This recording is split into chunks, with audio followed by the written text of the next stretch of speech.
En septiembre 19 del 2008, the Securities Exchange Commission, o SEC, allá en Estados Unidos, avisó que prevendría temporalmente que los inversionistas provocaran escasez artificial de 799 instituciones financieras. En pocas palabras, los vendedores en corto apostaban, esa es la palabra, a que los precios de los bancos y otras financieras caerían como resultado de la crisis financiera por irresponsabilidad misma de algunas instituciones financieras. Para muchos millennials esto era algo así como el fin del mundo en ese momento, intervenciones de autoridades en mercados financieros. Pero las intervenciones financieras de gobiernos para calmar a mercados financieros tienen por lo menos 300 años de ocurrir. Las experimentadas a raíz de la crisis financiera y de bienes raíces del 2008, que las hemos visto por supuesto en Estados Unidos, pero también en Europa, en China, ahora con el coletazo chino y en México, son motivo de grandes especulaciones, pero para nada novedosas. Aquí le van algunas de las más importantes. Mire, en el año de 1720 el Acta Burbuja. Cuando la Compañía del Mar del Sur se formó en 1711, el gobierno británico le garantizó a esa firma el acceso exclusivo para comerciar con las colonias españolas de Norteamérica, partiendo de la consideración de que Gran Bretaña ganaría el control de los territorios de España una vez terminada la Guerra de Sucesión Española. Pero esto sabemos muy bien que no sucedió.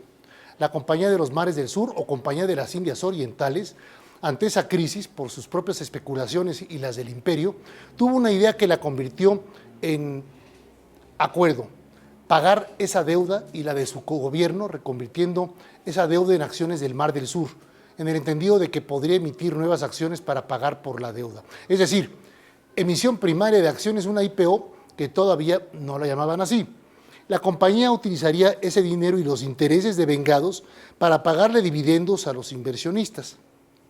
En 1720, otro año, se desbordó el entusiasmo de la empresa al esparcir falsos rumores de un éxito fantástico de esta operación.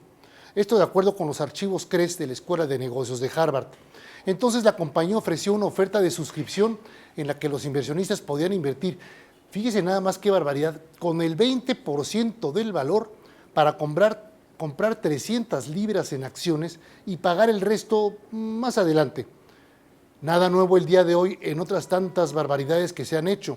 Pero imaginen usted esto en 1720, la confianza en el gran imperio británico. La primera oferta fue todo un éxito, según la Reserva Federal de Nueva York. Entonces se fueron a lanzar una segunda oferta, y ¿por qué no? Una tercera. Así, de esta forma, mientras que la Compañía del Sur empezó a crecer y a hacer grandes negocios, aparecieron también nuevas empresas con prospectos muy dudosos que también querían ofrecer acciones por ese tipo de inversiones ante un público brutalmente demandante. Especulación construida a través de una fiebre, por supuesto, artificial, y el gobierno británico tuvo que pasar el Acta Burbuja o Bubble Act, que requería que compañías por primera vez se frenaran y pidieran permisos para poder emitir acciones. Esto esencialmente acabó con las ofertas del nuevo público para mover, digamos, de una manera más conservadora frente a un gobierno chino que tuvo que suspender también ofertas públicas en el 4 de julio de este año. De ahí aprendimos muchas cosas. En 1812 hubo también una prohibición de ventas en corto por periodo de guerra. Wall Street entró en pánico en 1792 y también la actividad comercial empezó a caer en los siguientes años, de acuerdo con el libro Wall Street de Walter Werner y Stephen Smith. Ni siquiera una sola empresa podía, durante 6 años no se les permitió convertirse en empresas públicas.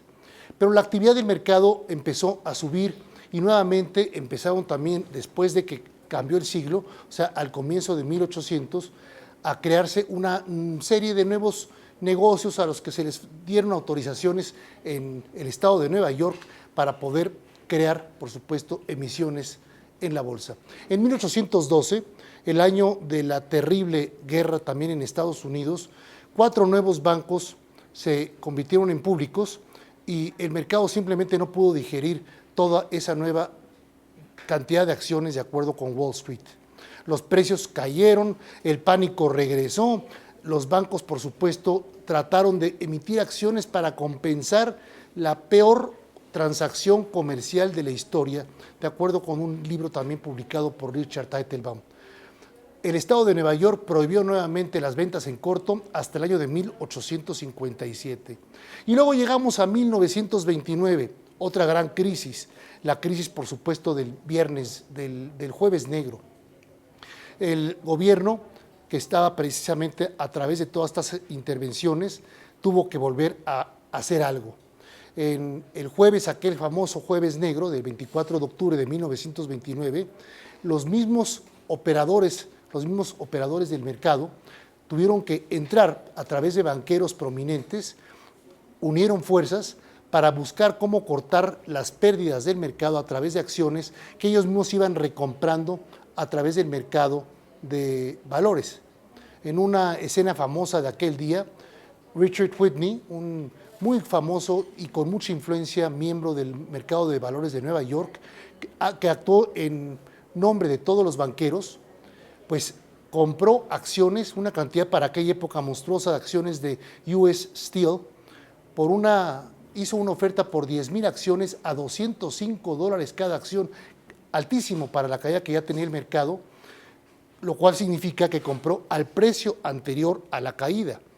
Después se siguió en el mercado de valores haciendo colocaciones similares para otras 20 acciones de diferentes empresas. Bueno, esto mismo vemos que lo buscaron hacer los chinos ahora para rescatar su mercado local en el verano de este mismo año, de 2015. En julio 4, 21 grandes operadores dijeron que invirtieron 120 billones de yuanes, casi 19 billones de dólares, o sea, 19,000 millones de dólares para comprar acciones. Días más adelante también la China Securities Finance, una empresa nuevamente del propio gobierno chino que le presta a firmas de inversión chinas, hizo una colocación, hizo un préstamo de 260 billones de yuanes o 40,000 millones de dólares en líneas de crédito para poder hacer compras de 21 transacciones, de 21 empresas. En 1998, a lo mejor recuerde usted no a lo mejor porque es muy joven, pero la crisis financiera de Asia, cuando también nos dimos cuenta que Japón, inusitado, que no nos podíamos imaginar, era un país corrupto, y eso trajo toda una caída en Asia.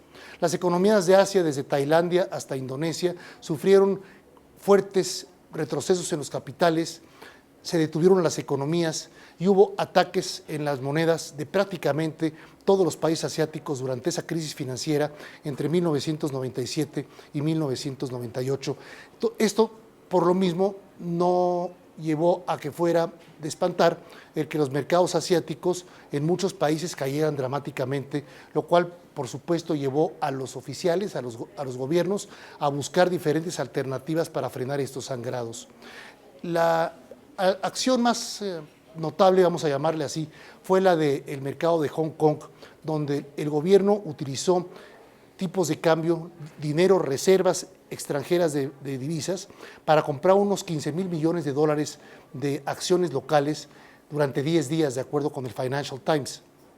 Como resultado de todo esto, el mercado se estabilizó y el dólar de Hong Kong nuevamente fue la única moneda que logró mantener la paridad con el dólar estadounidense. Taiwán y Japón también empezaron a comprar acciones para buscar cómo frenar la crisis que estaban viviendo. Luego pasemos a 2008, ya la actual.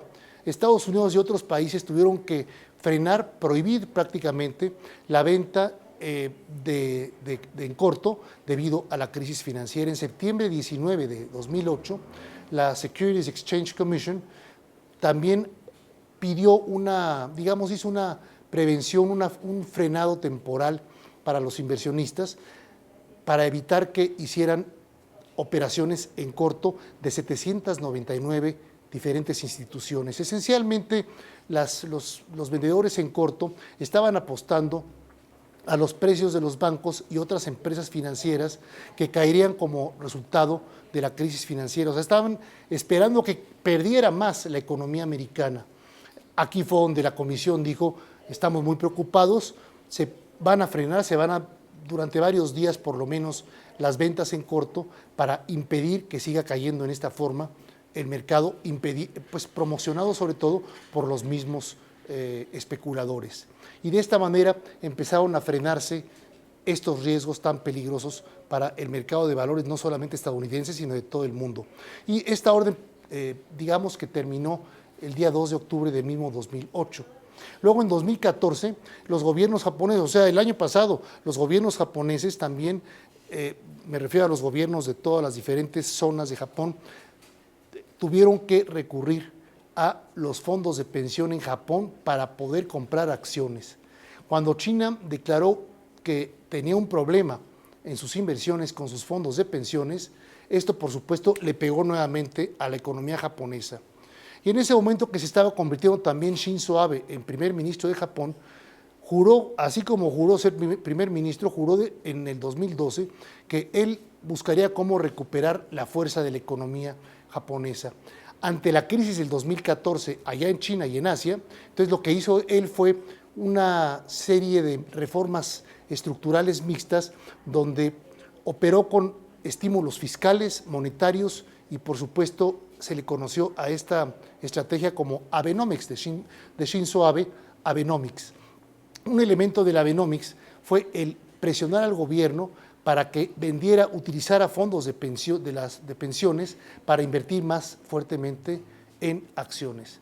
Y finalmente en 2014 el fondo de pensión, digamos el Government Pension Insurance Fund, dijo que incrementaría también su inversión en acciones japonesas al 25% de un 12%, dado que maneja el fondo de pensiones más de $1 trillón, estamos hablando de $1 millón de millones de dólares en activos, pues las capacidades que tuvieron para invertir en el mercado de valores tuvieron implicaciones formidables en el mercado japonés de valores. Las intervenciones en muchos mercados son, por supuesto, más y más y más. Aquí en México hemos tenido muchas intervenciones y van a seguir, no hay lugar para dudarlo. Lo importante es crear reglas claras para un juego que siempre encuentra muchos subterfugios, por los cuales crear sus propias reglas para invertir, que pueden llevar a grandes distorsiones en los mercados. Piense usted, mercados que nacieron del deseo de grandes ganancias, por más que se quiera, encontrarán caminos para procurar las grandes ganancias, aunque eso lleve en ocasiones a grandes pérdidas para otros inversionistas y a distorsiones en los mercados financieros locales, nacionales e internacionales. La ambición por ganar ha llevado a que, en vez de buscar mediar, se le dé preferencia a la economía especulativa sobre la real, más fuerza, como se dice en los mercados financieros, a Wall Street que a Main Street. Mientras se continúe la necesidad de financiar mercados para el desarrollo económico, no quedan por lo pronto muchos caminos. Hay que darle gran importancia a mercados financieros que permitan levantar el dinero para montos suficientes y que permitan también financiar empresas de gran calibre. La clave que hasta hoy no se ha encontrado es el equilibrio de los mercados. Y es que los mercados, habremos de decirlo hasta el cansancio, tienen una característica en su propia naturaleza humana. Se mueven entre la avaricia y el desenfreno en momentos de auge y el pánico irracional en momentos, insisto, de pánico por parte de los mismos inversionistas y de los mercados.